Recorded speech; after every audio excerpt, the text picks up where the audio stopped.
Allah o'zining kalomi Qur'onda Tahrim surasining 5-oyatda marhamat qiladigan astag'firullah ya ayyuhallazina amanu qu anfusakum va ahlikum naran waquduha an-nas wal hijara.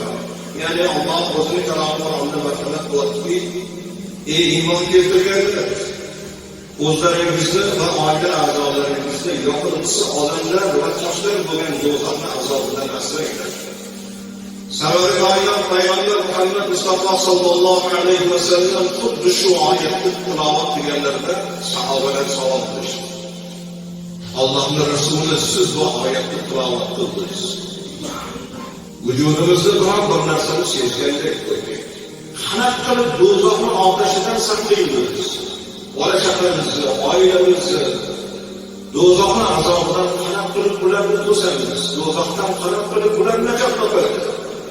Qanaqa qilib saqlaymiz deganlarda Janob Payg'ambarimiz Muhammad Mustafa sallallohu alayhi va sallam marhamat qildilarki, Alloh nimani buyurgan bo'lsa shunga buyurasan.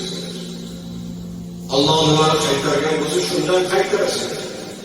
Alloh buyurgan amalni qilsa, Alloh qaytargan yo'ldan qaytaradigan bo'lsa, har bir yomon yo'llardan o'zini to'xtatsa, ana shu o'zi kifoyadir. Do'zaxni otashdan saqlashga shu o'zi kifoyadir.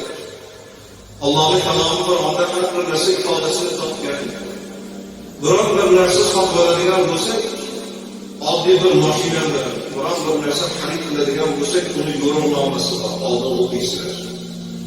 Nima qilsak shu uzoqda xizmat qiladi. Qanaqa mol qo'yish kerak? Qancha masofa yurgandan keyin qanaqa muolaja qilish kerak? Yo'lini qanaqa ishlatish kerak? Hamma narsa yo'lnomada ko'rsatilgan. Banda ham dunyoning yuzini ko'rgandan keyin turmushi qanaqa bo'lishi, botil bilan haqiqat yo'li qanaqa bo'ladi, halol bilan harom qanaqa bo'ladi. Alloh o'zining kalomi Qur'onda bu narsalarni yozib qo'ygan. Alloh buyurgan yo'lda. Ya'ni Alloh muhtaram birodarlar, Qur'onni tavalludi bilan boshladi. Qur'onni tavalludi ilmga da'vat bilan boshladi. Iqro degan oyatning birinchi nozil bo'lishi, ya'ni ilmga da'vat qilindi.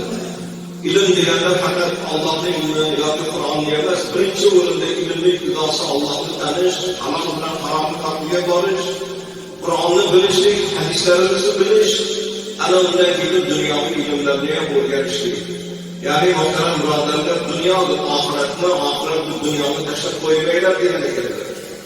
Dunyoni oxiratni tashlamaylar. Faqat dunyoning ishi bilan mashg'ul bo'lmanglar. Oxiratni ya'ni muhtaram birodarlar, dunyoni ham tashlab qo'ymanglar. Mana shu narsalarni bekor bejiz etilgan emas. Har bir narsa Qur'onda o'zining ifodasini topgan.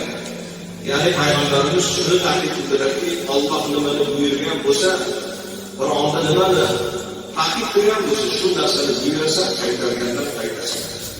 Mahshar maydonida adolat tarozidan amallarimiz ortilgandan keyin farzandlarimiz ham bo'ynimizga yopishadi. Otalarning mas'uliyati og'ir bo'ladi. Ya'ni nimaga shu narsani o'rgatmadingiz? Nimaga shu narsadan qaytarmadingiz? Shu narsani bilgansiz-ku, halol nima, harom nima bilgansiz-ku, bizga bu narsani ko'rsatmagansiz-ku. Zurriyotlarimiz ham bo'ynimizda osilib qoladigan paytlar bo'lar ekan. Ya'ni ota, ya'ni birinchi o'rinda o'zi ibrat bo'ladi. Ana undan keyin sekin-sekinlik bilan Alloh nimani buyurgan bo'lsa, buyurgan yo'lni ko'rsatadi, qaytargandan qaytaradi. Umar ibn Abu Salama roziyallohu anhu aytadilarki, men yosh bolalik paytimda Janob Rasululloh qaroqlarida ovqat vaqtida qo'limni olovni hamma yerga uzatardi. Shunda Rasululloh Akram sallallohu alayhi va sallam aytdilarki, bunaqa qilib ovqat yemaga. Odob birinchi o'rinda turadi. Bismillahni aytgan oldi. O'ng qo'ling bilan o'zingni oldingdan sekin-sekin taomni yeyin deb o'rgatgan ekanlar. Hattoki dasturxonda o'tirish odobi ham islomda o'zining ifodasini topgan. Bismillahni baland etishni bekor aytishgan emas. Bismillahni baland etib. Dasturxonda o'tirganlardan bittasi esidan chiqarib qo'yadigan bo'lsa, shuni esiga solgan bo'lasiz. To'yganlardan keyin alhamdulillah sekin ichinglarga kiradi.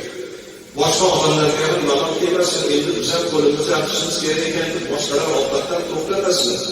Ya'ni bismillahni baland etib bekor taklif qilingan emas.